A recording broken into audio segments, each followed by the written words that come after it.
وميل أو علمي بارز في عن ولي لا سمينين. So ما سمينين. So in 2015 I went as a PhD student for the first time to Jigjiga and rode by bus from Addis Ababa. As Tirsit mentioned in the previous panel, when I was leaving Addis Ababa, and I write about this in the book, you know, the person at the hotel told me like, you're going to Jigjiga? That's Somalia. It's dangerous there. I mean, they don't even, there was the perception that Jigjiga is not even part of Ethiopia, right? So that's this kind of foreign space and liminal space in Ethiopia. So I was fortunate, though, to be very welcomed by society in Jigjiga and by the university there. So the research from the book, much of it was done in 2017 and 2018. I was a visiting researcher in residence at Jigjiga University. And a lot of the research also was done by riding buses around all of eastern Ethiopia, and even here in minibuses and taxis and so on up to the border of Togo Jale.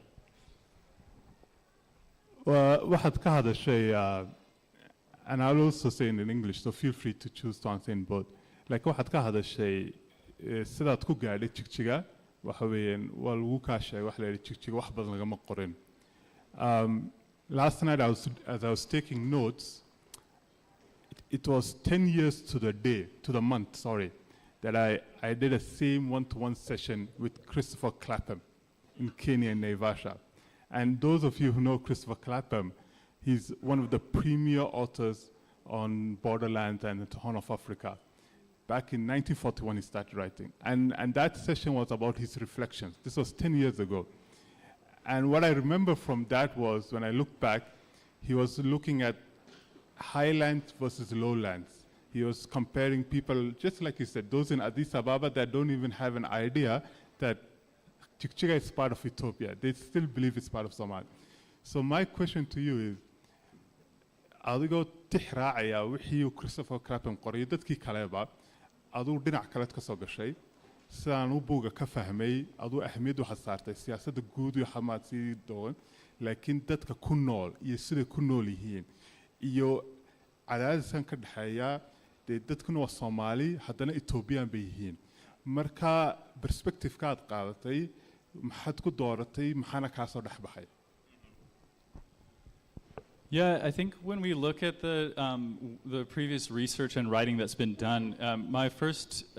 suggestion is it really matters how we think, and this is why research is very important. It matters how we conceptualize things, the terms that we use, the way that we frame social relations. So research matters because it shapes the way that people think about spaces and societies and the way people interact with them. So when we think about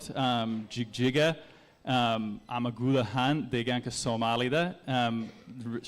Kilakashanat, region 5 of Ethiopia, there I would say three kind of dominant perspectives that you can read and research to date on the region. The first one would be, of course, human rights reports written by mostly external organizations that focus on violence, the legacies of violence in the region, which are very real and need to be recognized. But it was a real, maybe central focus. Almost everything that I had read, written by foreign researchers about Somali region was related to killings and human rights abuses and military presence and these sorts of things. The second, that the more Christopher Clapham sort of perspective, as well as that of Ethiopian academics, because Jigjiga is an Ethiopian space, there have been histories that have been written from a more sort of central Ethiopian perspective, which,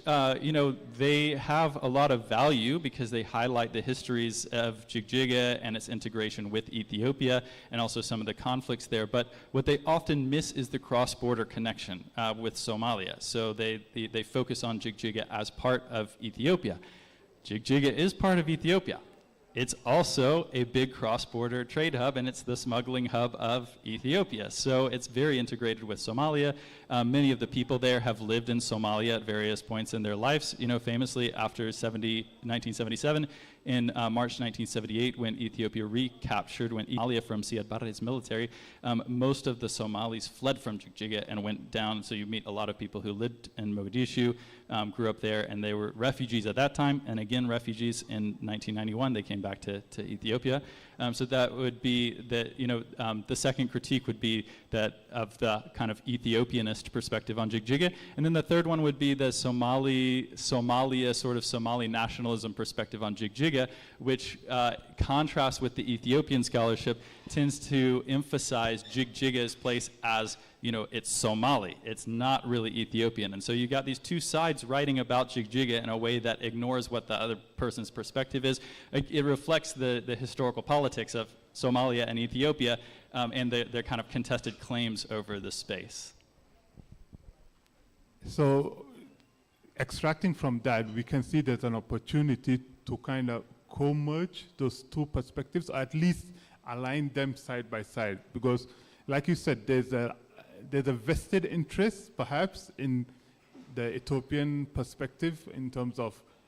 emphasizing Jigjiga as part of Ethiopia without perhaps giving due respect to the fact that they are Somalis, and Somalis are by natural, as you say, transnational. And I believe you speak a lot about how diaspora,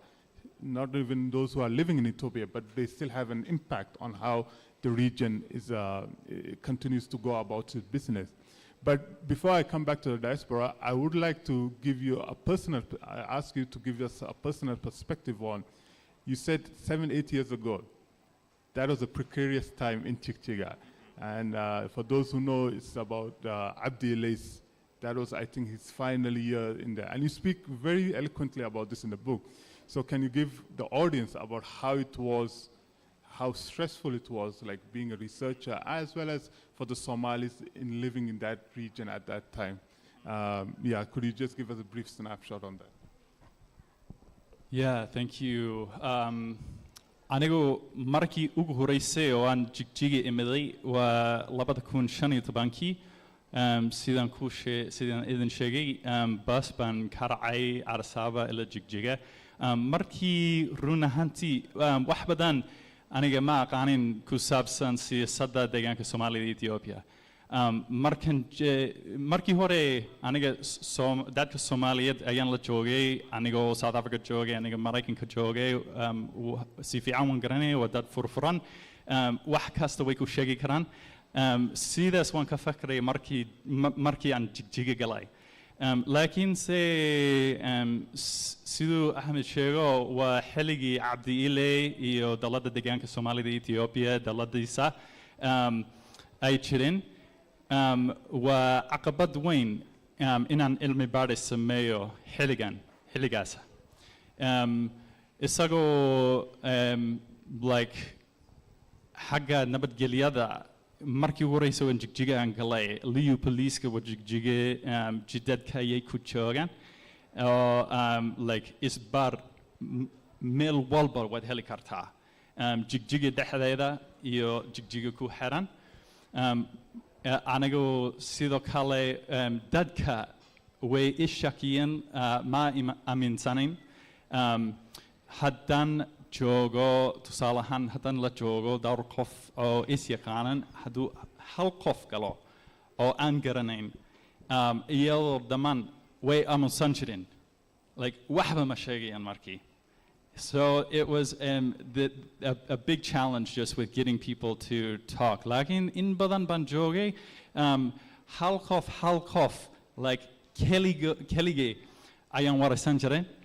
So the challenge was really to get people one-on-one, and then people would open up, or even in small groups of people. But runahanti, anigo jigjiga joge marki, waxaan degin jiray guri yar ayaan karaystay haga xafada 12 bada cas la yiraahdo habeenimo hadduu qof albaabkayga garaaco waan kariiri jiray waan diidi jiray like every day whenever as I was collecting data I was sure that like if somebody knocked on the door that they were coming for me and that they were going to take my computer, take my data.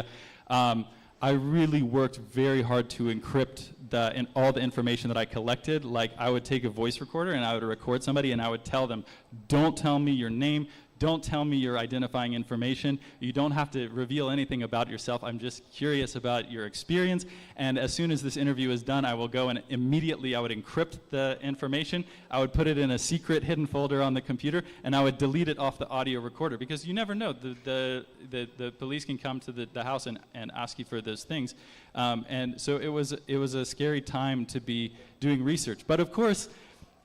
with Somali culture, I would tell people all this, and then I would start the voice recorder, and the person would say, Alhamdulillah, al-Rab al-Alamin, magacaygo wa Ahmed Deri, waxaan ku dhashay magaalada Jigjiga, and just start introducing themselves. So they didn't really put too much care into it. But yeah, a second challenge, it was writing about this time during Jigjiga's history, because I didn't want to write another book that was just about the human rights abuses and the violence and make it as a human rights report. So Ahmed idin sheegay waxaan rabay inaan wax ka qoro dadka nolol maalmeedkooda, ganacsigooda. Waxaan arkayay dadka baayac mushtariyaasha oo kontrabandka keenayaan, oo toog wajali tegi jireen, oo wax yar ka qaadi jireen. Nolol maalmeedka iyo raajadooda maxay ka fakrayaan mustaqbalka Ethiopia iyo Somalia iyo xuduudka iyo. So just to try to capture those daily life elements of people's hopes and perspectives. Those of you who are listening in Somali but only know English, I highly recommend. All of that information is available in the book. It's fascinating. And I suspect it's because of your anthropological background, because I did tell Daniel, when I first saw the book, I was worried it will be very dry. But it's not the case, not at all. It's a very easy read. Please just, a lot of these stories, it's like, everybody sees the borderlands as like an outlaw region. Of course it isn't. It's actually, your argument, what I've seen is the opposite. It's like hyper-securized. There's a lot of police, military police on both sides of the border. So, but the interesting thing is, like you just touched upon, is legal and pressure on them on both sides of the border. I would like you to speak a little bit now about the diaspora and how they have an impact on that region. If you can touch upon that. Yeah, so waan garanaya in Bugan magaciisa waa dhaadheer, smugglers, speculators in the city, in the Ethiopia-Somalia borderlands. Marka la dabacayay, waan weydiiyey inaan magaciisa isbedelo ama bedelo, laakiin way diideen, way jecel yihiin, Cambridge University Press. Laakiinse waxaan idin sheegi karaa dadka oo aan ka hadlaya waa inta badan waa labaad, smugglers iyo speculators. Haye, smugglers waa kuma? Smugglers waa dadka oo kontrabandka keenayaan. Inta badan ilaa boqolkii 75 waa dumar. Maalin walba waxay tagaan toog wajale. Markii Somaliland in yar xadka way dhaafan, wax way soo iibsadaan, Ethiopia way ku noqdaan. Markay Ethiopia ku noqdaan, waxay dhaafan ama waxay raacaan jidka ilaa magaalo qaran. Magaalo qaran markay gaadhaan waa isbaar waaweyn oo xooga liyu poliiska ay joogeen. Marka dumarka saf way gali jireen iyo laba bac waa laga yaabaa way qaadanayaan ma. Like they're just carrying clothes, right? Dar, cosmetics, shampoo, ano kasad, iyo in yar o unto, electronics yar qadanayan. So those are and if you ask the people, like, what are you doing? You know, what's your business? All of them say, oh, contraband, you know, contraband, ayan kashakaya. They are it's sort of proud of their identity. So I really wanted to highlight that kind of smugglers. Sidoo kale, dhaqaalaha kontrabanka ama ganacsiga kontrabanka waa asaaska dhaqaalaha Jigjiga. It's the foundation of Jigjiga's economy. So everywhere you go, haddaad tagtid suuqa Taiwan-ka la yidhaahdo suuqa oo Jigjiga faras magalaha Jigjiga waa suuqa Taiwan-ka waa contraband ku buuxa suuqaas. Everywhere you go in Jigjiga, you find the women trading contraband. Haye, that's what smugglers. Speculators wakuma. Jigjiga marka la eego waxaa jira dad la yaqaana maalintaajiriin. Maalintaajiriinta waxaan u malaynayaa inaad garanaysaan. Maalintaajiriinta waa dadka ay dawladdu u tirsadaan ama xadiid ay leeyihiin inay ganacsi ama maalgelinta sameeyo. So maalintaajiriin, I converted to hadan English uturjumio becomes like a millionaire in a day, or we could say maybe easily overnight millionaire, and that's the sort of people that I'm looking at as the speculators who are relying on the government to make money for their business, to do investment, these sorts of things. Qarna maalintaajiriinta hadan eego qaar wadad wadani ah, qaarna wadad qurba jooga. oo maalin kala duwan ay ka yimaadaan intuu Cabdi Ilay kursiga fadhiistay ayuu dadka wuu tegi jiray soo maaha Minnesota, Ohio, London, meelo kala duwan, Australia wuu tegi jiray. Markuu tegey dadka qurbjoogta wuu la kulmay, wuu casumay kaalay Ethiopia imow ha no lacag keentid iyo maalgelin samaysid. He would give them some land sometimes, ama LC wuu siin jiray, ama qandaraas wuu siin jiray. So qaar waxay eegayaan like, how do I make money in Ethiopia? And doing business with the government was a way to make fast money. It was very well known in Jigjiga, and the book talks a lot about this, that people who were making connections with the government to make fast money. Of course, not all of the diaspora were working in that business. Abdile opened opportunities for diaspora return more generally as well. But there you would easily find people who were either working with the government, ama maalintaajiriin ta silo kale, waa dadka oo aan maalintaajiriin ahayn laakiin waxay rabeen inay taajiriin noqdaan, maalintaajiriin noqdaan, just trying to kind of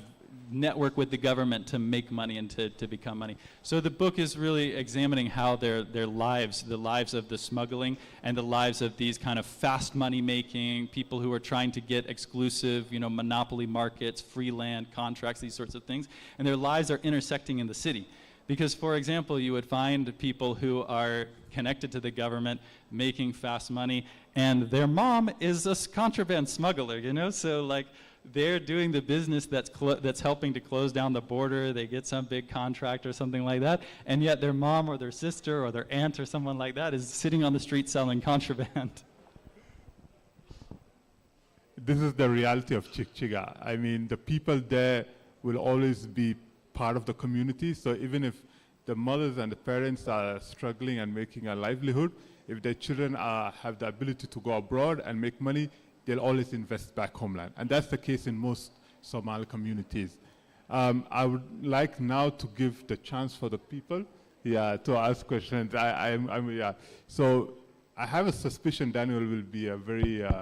interesting person to ask questions. So feel free. If Somali not who idin kartan, those who want to ask in English, the floor is yours.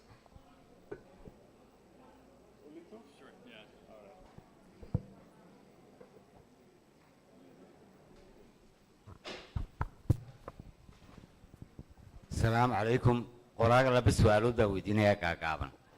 الصومالي قورتها حنبليو الصومالي أدوان أكسب بدكوا هذا لسه. أيمس السنوات بكعقة تسعة صومالي سنة قوها شو قوها سواش وقوها لسه. طلبات كده وحويان تيجا ومقالون كو أي صومالي لا حنروح توا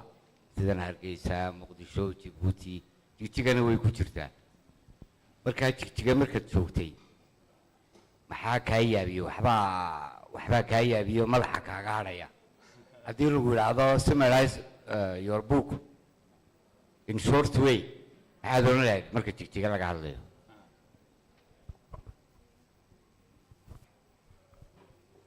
Yeah, thank you, Daniel, for that and the good work you have done. I know it's a lot of work. But first I must say that I envy you, you know, for speaking Somalian and I can't, you know. This is just like, oh my God, I wish I were you. Yeah, but my question goes to the book. From your description, it shows there's so much information,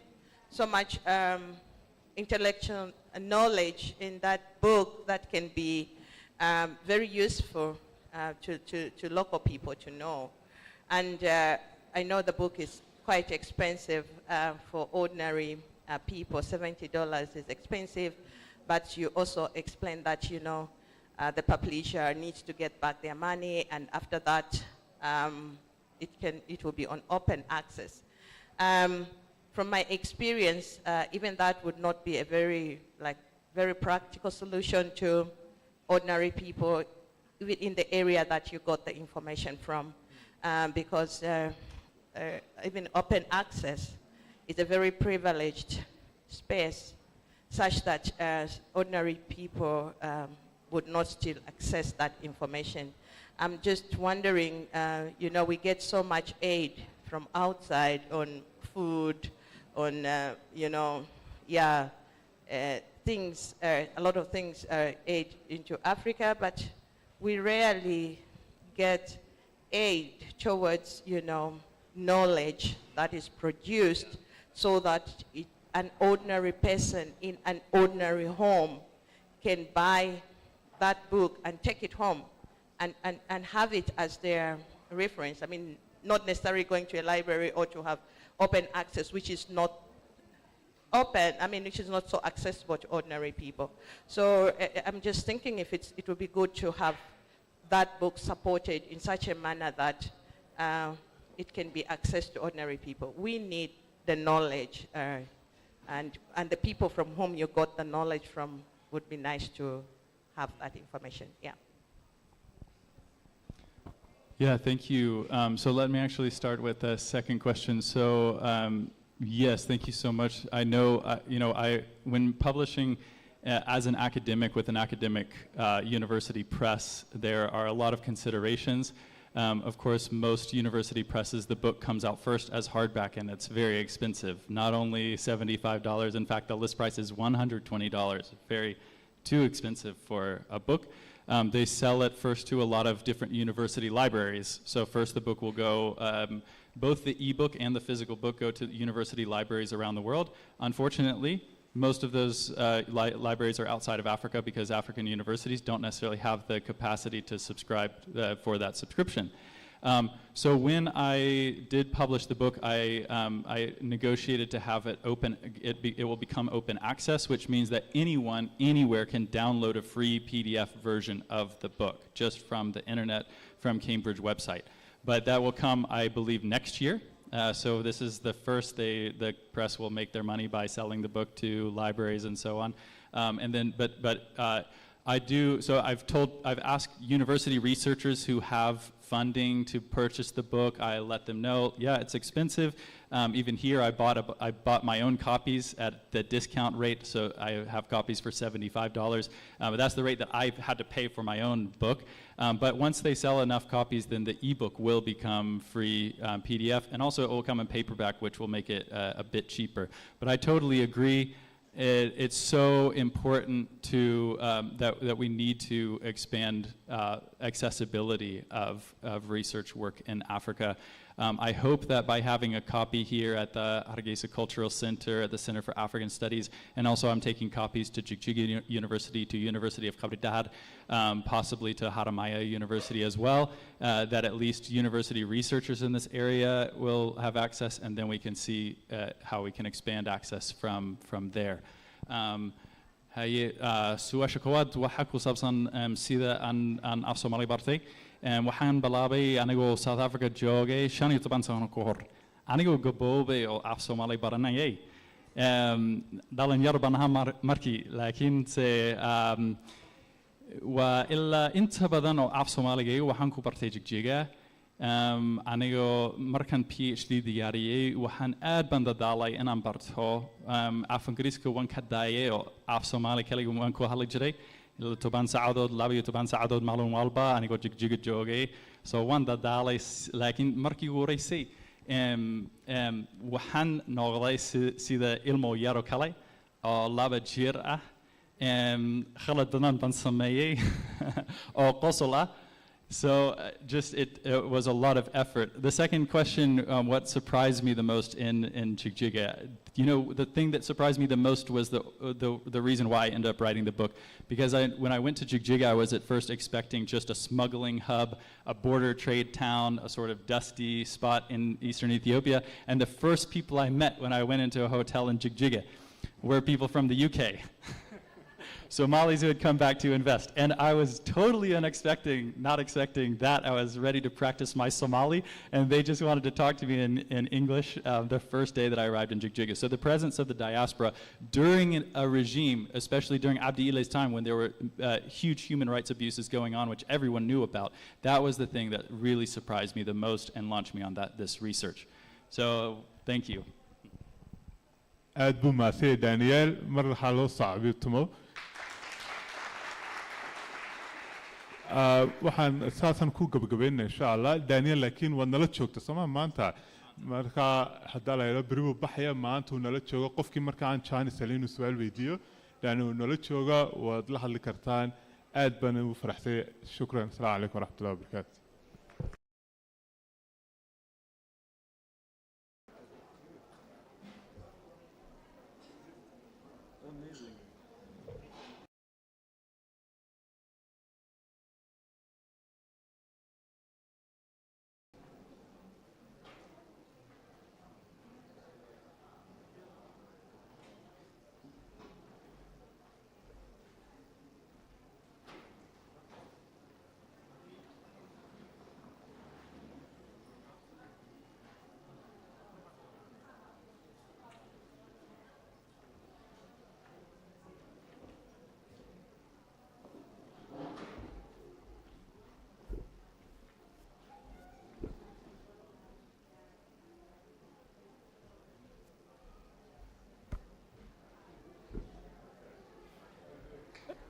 waxaan doonayaa inaan halkan uga yeedho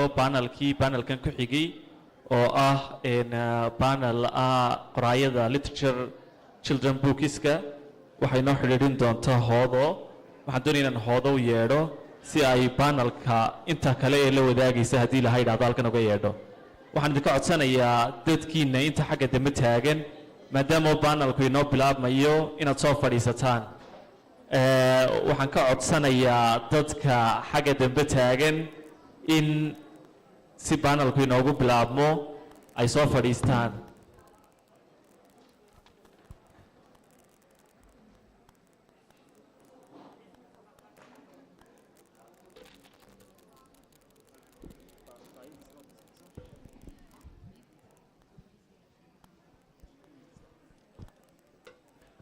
waa tahay waxaan iska bilaaban doonaa panelkeena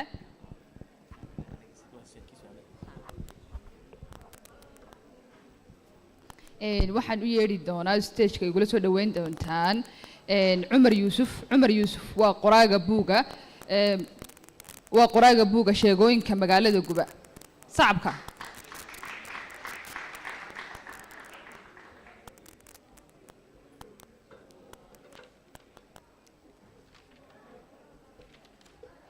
sidoo kale imkan waxaad ila soo dhaweeytaan Maxamed Aadan Jaamac qoraaga buuga Confucius Constitutionu sacabka isagana waxaad ila soo dhaweyn doontaan Dr. Faadumo waa qoraaga buuga sheekooyinka carruurta Dr. Faadumo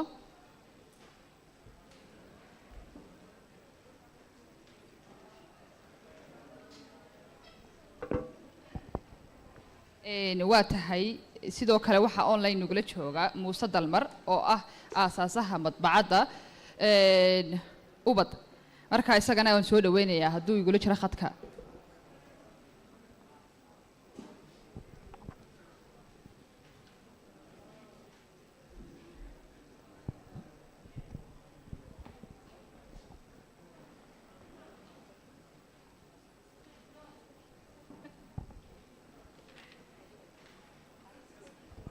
okay waan iska bilaaban doonaa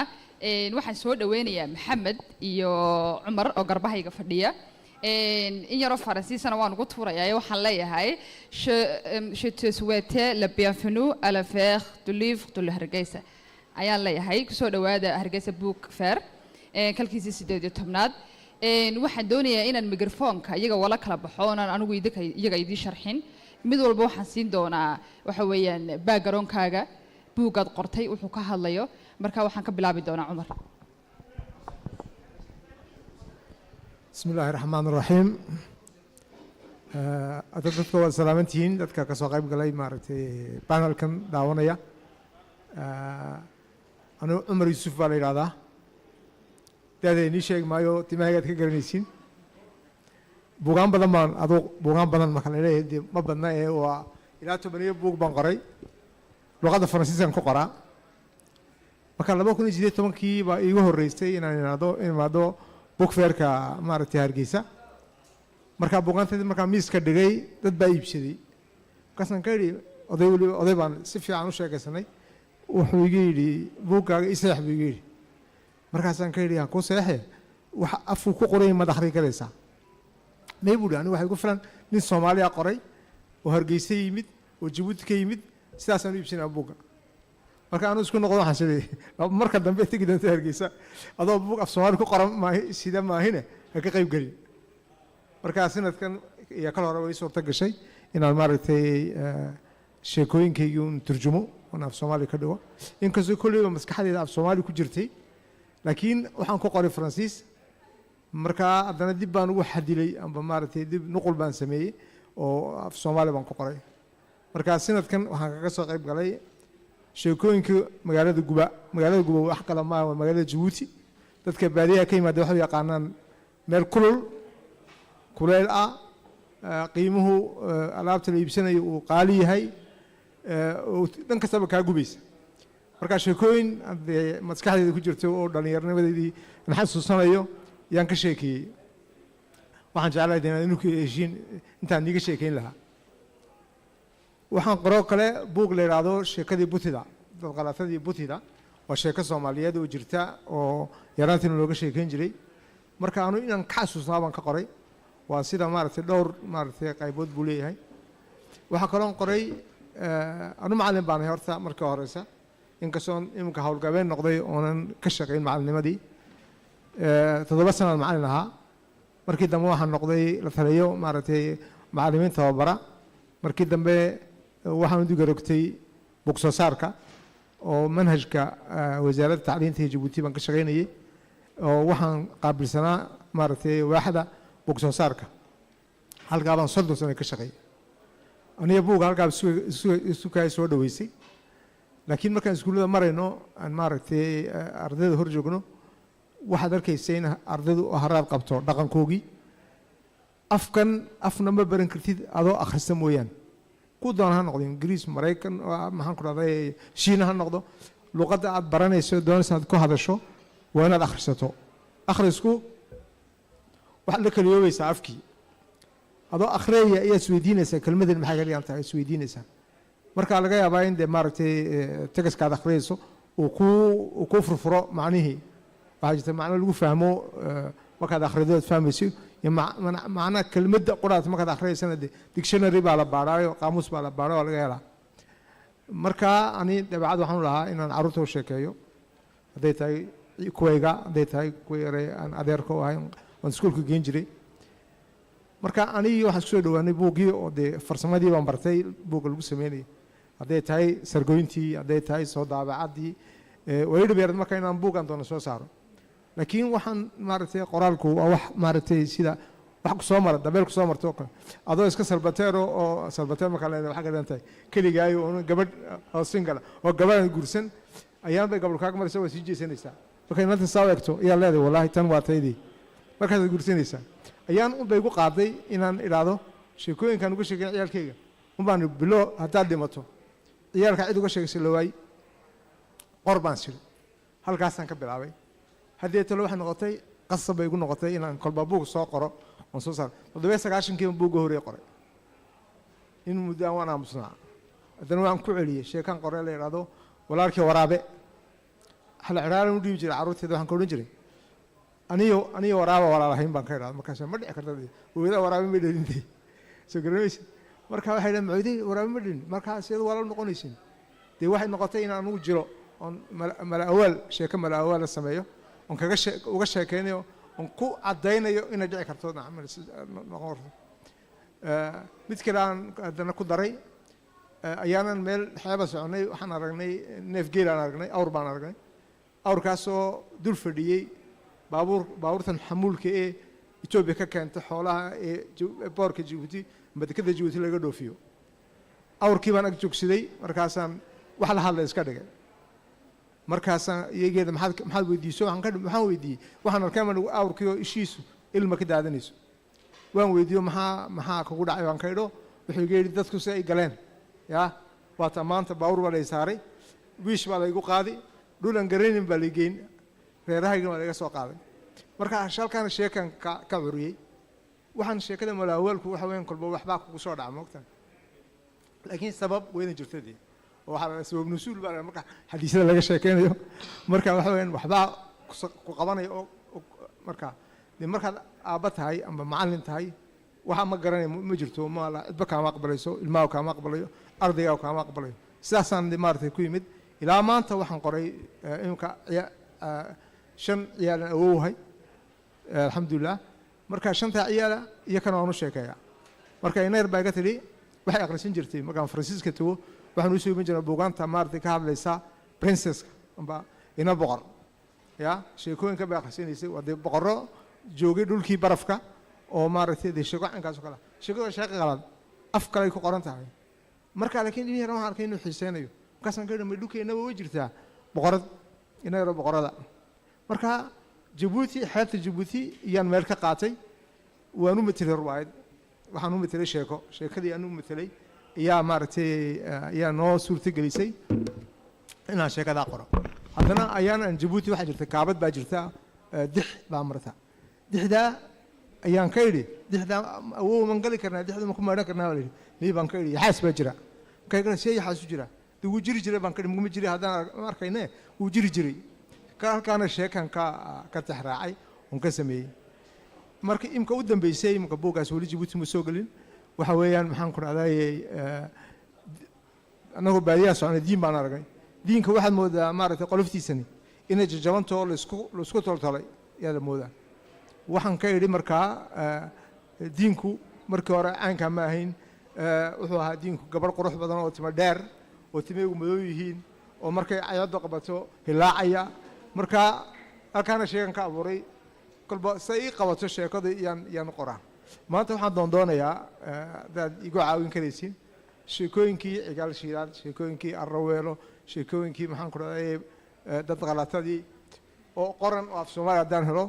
waan ku shaqayn lahaa waxay noqon lahayd waxyaaba aan fikrad ka qaatay noqon lahayd waa maasantihiin waan dheereeyey aad baad mahadsan tahay imika waxaan kusoo dhaweynayaa maxamed oo buuggaaga macnihiisa buuggaagan Faransiis buu ku turjuman yahay waxaad iiga warantaa buuggaaga macnihiisa goortii buugga aad qortay waxyaabuhu ka hadlayo annagii waxa weyn dadweynaha bana la wadaaga jira ka dhig hoos beelaha soo gaabi bay tiri marka waan gaabinayaa marka waxa weeyaan anu 3 buug baan qoray 2 waa kuwan iyar qabo waa sheeko xariirtana badanaa waxa laga soo qaado wax bilaamino carruurta looga sheekeeyo laakiin waa lafdhabarka society-ga lafdhabarka weeyaan waxa laga dareemayaa sheekooyinka cabsidii ku soo dhacday dadka mareer ay guureen imka sheekada dad qalatadoo kale waxa la yiraahdaa dad qalatoo dad bilaadan ay cunaysaa waxa la yiraahdaa malaha waa sheekooyin ka soo hadhay bira ay Soomaalida abaaro xun ay ku dhaceen wayna garanayna Soomaalida abaaro xun ay ku dhaceen waliba gaar ahaan bariga waxa weeyaan sheekadan kale uu saaxiibkay Cumar uu ka sheekeynayay ee boqorada arraweelo waxa la yiraahdaa haddii research la sameeyo waxa weeyaan waa mar laga yaabaa ay dumarku u talin jireen ragga oo dumarku ay qoraayeen oo ragga waxba u ogoleen matrimonial society marka waxa weeyaan sheekooyinkan sheeko xariirtu wax fudud maaha waa wax structure-ka ama samayska ay qolo waliba ama society waliba ay leedahay haddii baaris wanaagsan laga helayo markaa buggan anagu aan qoray waa kan ugu dambeeya oday waxaa la yidhahdaa condeshenu waxa weeyaan sheekooyinkii waddankeenna markaa condeshenu markaan leeyahay Djibouti waad garanaysaan laba qowmiyadood waaweyn baa jira waa Soomaali iyo Afar markaa 15 sheeko Afara iyo 15 sheeko Soomaali ayaa ku jira oo Faransiis lagu turjumay oo waxyaalo fara badan ka sheekanay Soomaalida Afartuna waa dad aad isku dhow weeyaan oo wax badan aan u dhaxayn dhaqan ahaan diin ahaan iyo dabeecad ahaanba markaa midun baan aan ka fikiraayo horta waa runoo siduu sheegay Cumar waa hawo weeyaan marka la yiraahdo qoristu oo maalin baad oranaysaa adigu waad soo guuxaysaa horta dadka riwaayadaha dhigaana saas u beeyradaan waad soo guuxaysaa maalin baad qarxaysaa marka kelmadan qaraxa Hargeysa aad bay uga helaan ebel way u qaraxdayo haddii xagga lacagta la eego haddii fanaaniinta la eegaba waxaad arkaysaa fanaanku oranaya anigu weli ma qarxin markaa sheekadu waa saasoo kale mar bay ku qarxaysaa oo Ilaahay kugu ilaaminayaa inaad wax qorto talabaad kale waxaan ku soo dhamaynayaa waxa la yiraahdaa Hargeysa hadal uma baahna oo waxaan u maleyn xigmad ahaan iyo sheekooyin Hargeysa way buuxdaa oo tusaale yar baan idin soo qaadanaya dhaweeyaan soo raacay baan ku yiri war maxaa kuugu darnaa waxay ugu darnaa wiil maalintii bisad inta la dhiibay ay islaani tiri soo fogay markaa dhaweeyay isagu fakiraya lacagtii buu ka fakirayaa oo islaantuna lacag leeyo qolada diaspora ba way keed buuri markaa maxaad samaysay baan ku yiri de wuxuu inaad 5 jeer baan horta Hargeysa ku soo duuray lacagtuna way socotaa ugu dambeyntii naasaha blood baan geeyay buuri imsa noqotay 215 dama ku siisay way siisay barkii buuri oo Sweden bay ka timid islaantu marka reer Hargeysa waa dad xigmad meedana Hargeysa waan ku dhashay waana maanta farxad bay tahay in magaaladan ku dhashay aan joogo oo bugaagan qoray aan bandhigo waad mahadsantiin aad buu mahadsan yahay Maxamed waxa qaybta suumkayna la jooga Muuse Dalmar Muuse waa asaasaha madbacada ubad Muuse walaal waan ku soo dhaweynayaa waxaan kugu soo dhaweynayaa Hargeysa Book Fair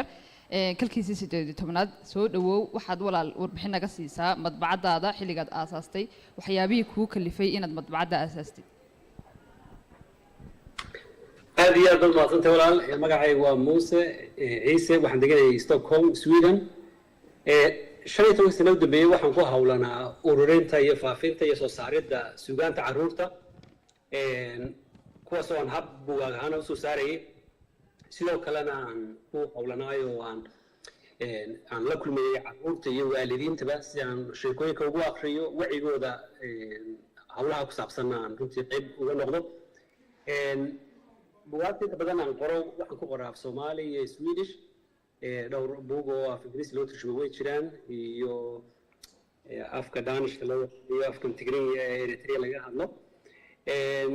hadda dhawaan waxaan aasaasnay madbacad la yiraahdo ubad publishing oo fadhigeedu noqon doono Hargeysa laakiin 15 sano dambeeyay waxaan ku hawlanaa madbacad la yiraahdo Soma Books oo ka dhisan Stockholm Sweden taasoo buugaag door runta soo saartay oo maktabadda carruurta ee Soomaalida wax badan ku soo kordhisay runtiina isahaan u qaba sheekooyinka carruurta iyo ururintooda iyo qoridooda waxa ahayd tan iyo yaraanteedii waxaan xiiseynayay laakiin markaan Sweden tagay baan fursad u helay inaan helo deegaan arrimahana ka shaqeynaya qiimeynaya oo fahmaya oo soo dhaweynaya marka mar aan iskuul ka shaqeynayay baan inta badan carruurta Soomaaliyeed aan la kulmayay oo u sheekeynayay ama baan arrimahan suugaanta kala hadlayay ayaa waxaan waayay buugaag tayo leh oo carruurta loogu talagalay oo sawirro wanaagsan leh oo nuxur fiican xambaarsan oo carruurtu akhriyo badi waxaan heli jiray dhowr buug aan badnayn oo ay Soomaali qoreen oo inta badan dadaal fiican ha laakiin koobna marka kuwa u akhrido waxa ka dhamaanayay waxa dambe oo ilmihi la wadaagto taas marka waxay keentay in dadka Swedishka ay library-yada ka shaqeeyay iyo iskuuladu ay inta badan ugu yiraahdaan adu maxaad u qori weeyday adu maxaad dhiirigelinta runtii halkaas ka helay anoo markii hore wixii suunaygu abuurnaa taas marka waxay keentay inaan ku dhiirido oo aan isku dayo inaan barto oon koorasya qaato la xiriira literatureka carruurta iyo ururintooda iyo aqoontooda oo ilaa heer jaamacadda runtii ka qaatay xiisuhuna uu ku lamaanaa marka